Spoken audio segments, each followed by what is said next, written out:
नाजरीन, आप देख रहे हैं रियासत का मशहूर व मकबूल यूट्यूब चैनल बज़्म आईना वकील साहब पोस्ट। सैयद कुदरतुल्लाह क़ादरी वकील साहब एक बार फिर करनूल की अहम ख़बर के साथ आपके रूबरू हाजिर है। ख़बर यह है कि आज करनूल डिस्ट्रिक्ट बार एसोसिएशन में एक प्रेस कॉन्फ्रेंस का इनेकाद अमल में लाया गया। इस मौके पर KDBA के सदर हरिनाथ चौधरी ने मीडिया से बातचीत करते हुए CM चंद्रबाबू नायडू का शुक्रिया अदा किया और सीनियर एडवोकेट शेख चांद बादशाह ने हुकूमत से मुतालबा किया कि हुकूमत फौरी तौर पर करनूल को हाई कोर्ट बेंच कायम करे ताकि अवाम को इसका फ़ायदा हासिल हो सके। इस मौके पर साबिक़ सेक्रेटरी ने भी बात की। आप देखिए ये खुसूसी रिपोर्ट।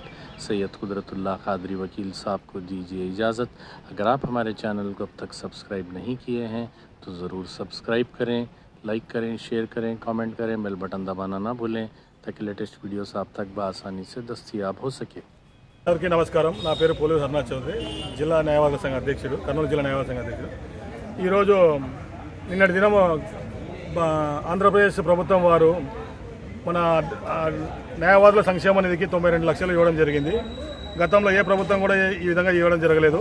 గతంలో ఎవరైనా న్యాయవాది మరణిస్తే బార్ కౌన్సిల్ నుంచి 4 లక్షలు ఇచ్చేవారు। కానీ ఈరోజు ఆ యొక్క 4 లక్షలకు గవర్నమెంట్ ఇచ్చిన మ్యాచింగ్ ఫండ్తో 4 లక్షలు కలిపి ఏ అడ్వకేట్ అయినా ప్రమాదం ఇస్తే వాళ్ళకి కుటుంబానికి 8 లక్షలు ఇవ్వడం జరుగుతుంది। కనుక ఈ యొక్క న్యాయవాద సంక్షేమ నిధికి 92 లక్షలు విడుదల చేసిన ఆంధ్రప్రదేశ్ ప్రభుత్వం వారికి మరియు గౌరవ ముఖ్యమంత్రి చంద్రబాబు నాయుడు గారికి మరియు మా యువ నాయకుడు లోకేష్ బాబు గారికి అలాగే ఉప ముఖ్యమంత్రి పవన్ కళ్యాణ్ గారికి అందరికీ మా కర్నూలు జిల్లా న్యాయవాద సంఘం తరఫున మా న్యాయవాదులందరి తరఫున ధన్యవాదాలు తెలియజేసుకుంటాము, హర్షం వ్యక్తం చేస్తున్నాము। నిధికి చంద్రబాబు నాయుడు గవర్నమెంట్ వచ్చేసి టీడీపీ గవర్నమెంట్ 92 లక్షలు ఇవ్వడం అడ్వకేట్ మొత్తం సమాజం అంతా హర్షిస్తుంది। రాయలసీమలో ఎన్నో సంవత్సరాల నుంచి మా చిరకాల వాంఛ హైకోర్టు అనుకున్నాము, రాకపోతే బెంచెస్ చెప్పారు।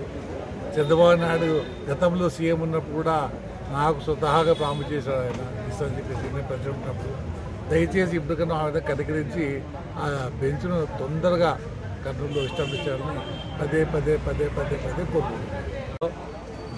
న్యాయవాదుల సమస్య ముఖ్యంగా ఏమంటే తెలుగుదేశం ప్రభుత్వము న్యాయవాదుల సంక్షేమ నిమిత్తమై న్యాయవాదుల కుటుంబ సంక్షేమం కోసం గత ప్రభుత్వంలో మ్యాచింగ్ గ్రాంట్ ఇస్తామని చెప్పి 5 ఏళ్ల పాటు కల్లబొల్లల మాట చెప్పినటువంటి ప్రభుత్వం మాట తప్పినందుకు గాను ఎన్నికల్లో తెలుగుదేశం గవర్నమెంటు న్యాయ వ్యవస్థలో ఉన్నటువంటి న్యాయవాదులకు ఇచ్చినటువంటి ఏదైతే తూచా తప్పకుండా హామీ ఉందో మ్యాచింగ్ గ్రాంట్ నిన్నటి దినమున రాష్ట్ర ప్రభుత్వం జీవో జారీ చేసి 23 కుటుంబాలకు సుమారు అక్షరాల 92 లక్షల రూపాయలు శాంక్షన్ చేసినందుకు ఈ రాష్ట్ర ప్రభుత్వానికి ధన్యవాదాలు చెప్తూ రాబోయే కాలంలో న్యాయ వ్యవస్థలో ఉన్నటువంటి న్యాయవాదుల సంక్షేమానికి ఏవైతే పెండింగ్ ఉండవో అవి త్వరితగతిగా చేయాలని అభినందిస్తూ రాష్ట్ర గౌరవమైనటువంటి ముఖ్యమంత్రి గారికి, నారా లోకేష్ గారికి, డిప్యూటీ సీఎం పవన్ కళ్యాణ్ గారికి ప్రత్యేకంగా అభినందనలు తెలుపుతున్నాను। నా పేరు BS Ravikanth Prasad, ex general secretary KDBA।